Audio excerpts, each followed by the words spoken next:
Here's something else that I'm going to have checked out. Here we're in the garage. We're in the garage here. Oh, now see, this is the garage. This is the garage door coming from the garage into the house. It's got a little pin here. These are called self-closing hinges. You got one here and one down at the bottom. You're supposed to have the pins in there, and you're supposed to have it all adjusted. There's an adjustment thing. You put an Allen wrench in there, and see, this bottom one doesn't have that little pin sticking out. This top one does right there, but it's probably not set tight enough. And that one, obviously, there's nothing there, so the door is not going to close by itself.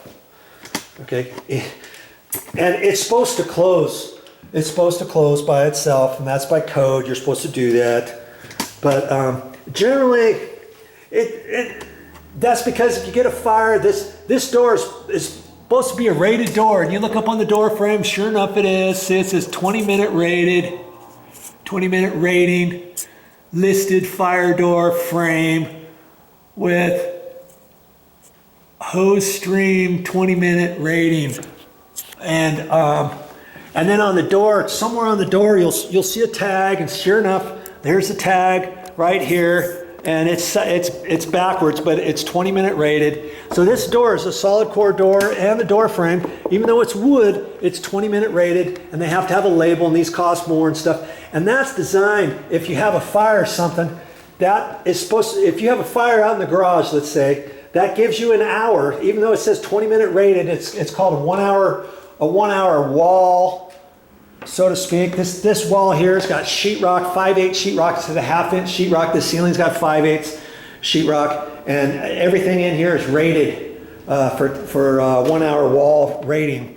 And so what they say is on this door, that's why they want this door to have self-closing hinges, because their thought is if you're out and about and you're inside the house and the door's propped open, you got a fire, obviously it's coming in. But let's be honest, who keeps the door open like that when they come in from the garage? Every time I come in the garage, I close the door, don't you? I'm going to close the door all the time, especially if you have a big garage and you want to prop your door open, get your groceries in, or you got your hands full or whatever. The door, you have to reach down and get the door open and all that kind of stuff.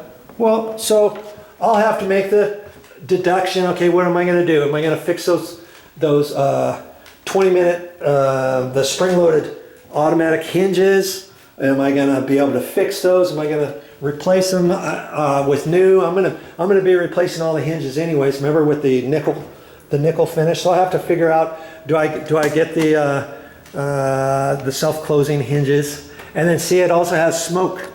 This is called smoke seal, and they have two different kinds. One's rated for smoke, one's rated not for smoke, but they all look the same. And it fits into a little groove on the edge of the door jamb right there. And that's supposed to be on there too. It works for smoke and it works for your weather stripping. That's kind of slick.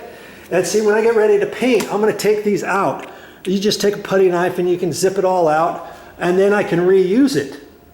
See, after I get all done. Funny thing is, on the front door, whoever painted last, they didn't do that. Because somebody painted these exterior doors and they weren't able to get inside all the different units. So see, you can see where they painted real nice here. But look at that. That's not painted. This is the old paint color, and they brightened it up. Look up here. Not painted, not painted. That's because whoever was in here, or whoever was out here, they painted the door with the door being closed. And that's something. And then they tried to mask off, and they tried to do the best they could around here. But look, here you got the smoke seal, the weather stripping. This is an off-white weather stripping. They have it in off-white, and they have it in that chocolate brown. And you can see, look at that. They got the paint all over it, right? Look at that. Here's a gouge. Here's a gouge right in there. Paint on there. What do you suppose I'm going to do with that? Well, when I get ready to paint, obviously I'm only painting the door jamb from this edge on over. So I'll take this out, okay? That way I can paint up there. I don't have to get any paint on this. All right, and then I can wash and clean all this before I paint. And then I'll get some new weather stripping. Yes, go to the store, they sell this, and I'll get the off-white not the chocolate brown. I could get the chocolate brown, that would be fine too, but all the other condos have the off-white on the outside, because then you see that from the outside, and it's nice to see the off-white if you got your door jamb painted white. If your door jamb is painted a dark color, then you use the chocolate brown. I'll just get the white ones, and then I would cut it to fit and put it up there. It's going to look really good when I get done. Look at this interior door. The weather stripping and whatever edges inside this little goodie of this glass is pooched down. It's like, how on earth am I going to fix that? Well, there's probably little screws on the inside of these little dado deals. I don't know how I'm going to pull those out. See, they're around this one too. They're only around these two because those were glass inserts. They installed the inserts and then they probably screwed it in there. There's probably another threaded bit on the inside of the stud, because you don't see them on the outside here, do you? And so these probably thread into that other with little small screws, and then they put those little caps on there. That's something I'm like, am I going to have to do that? And I'm thinking, wait a minute, this is a condo. I'm going to check with the HOA first, and they might do that because it's on the exterior. It's the exterior door, okay? They may not want me to mess with it, because if I mess with it, then they want to make sure that I don't damage anything on the outside or anything like that. They want all of the doors and all the handle assemblies to all be the same throughout the condo complex, okay? So I'm gonna check with them before I start trying to gouge all this stuff up. And if they'll do it, fine. I'll have somebody else come out here and do it, and then I'll have to do some patching and stuff before I paint. But that's something, before I paint, I'm gonna have to find out, okay? And I'll take out all of these. See, here's some more. This is a plastic anchor. I'll have to take that out. You just put a little screw in there. Make sure it's kind of tight in the plastic anchor, but don't screw it in beyond the backside of the sheetrock, or else it puckers the plastic anchor, and then it's harder to get out. If you can get it in there, then you can take a pair of pliers and just wiggle it back and forth, boop, boop, boop, boop, boop, and those things come out. Okay, I noticed there were some others. Oh, there's some other ones in this area here. They put a wall mount TV here, and oh no, it wasn't there. Here's a plastic anchor here. I'll have to pull that out, and I thought I saw some others somewhere else, but I'll go through everywhere, and then I'll have to sweep all this down because there's probably dust on the walls from years and not being painted, cobwebs, and it just dust. It filters throughout the air and stuff. And then any places that are soiled like this, I'll try to take my simple green and a sponge, try to take that stuff off. And then if I think it's something that could bleed through the wall, I might take some Kills primer and slap that on there before I start painting. You know, just different things like that, especially dark areas here. They had a big old flat screen TV here probably. And I may put some of that on there. And then when I spackle and do all that kind of stuff, you don't necessarily, or I may caulk those and not put any spackle, because I don't want the spackle to go beyond the hole, let's say, because this is textured, and I don't want a big old, big old mark with the putty knife. Oh yeah, that's where he patched the wall, right there, and right there, and right there, and oh, over there, don't forget that one.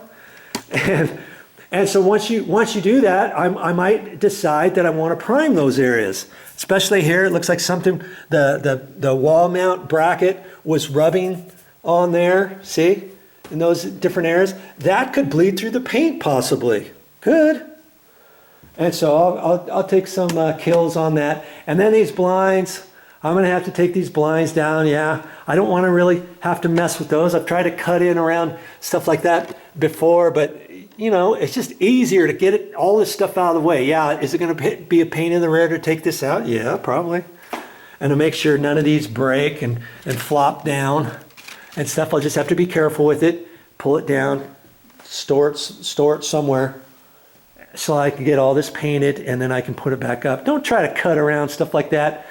You're starting to paint the ceiling, the wall, try to cut it in. You get paint on these, and trust me, it's hard to get all the paint out of these without having a mark show up. So do yourself right and get all your stuff off your walls before you get ready to paint. See, like even this ceiling fan, I'll probably take that down.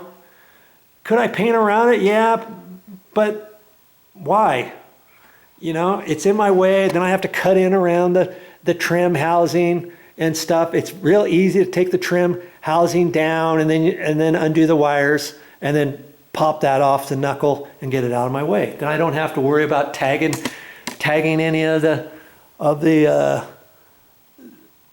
blades or the top edge or the rod extension or the housing canopy, all that kind of stuff. Now these light fixture tracks, I'll probably cut in around those. I'll probably take the head off. Those just swivel. You just turn it sideways halfway and then it pops down because the power is on that track. That way you can slide and adjust those wherever you want. That's kind of slick. And so those I'll probably leave that up. Yeah, I'll probably have to cut in around that, but I can be careful. And the ceiling's going to be white. And what color is the trim? White.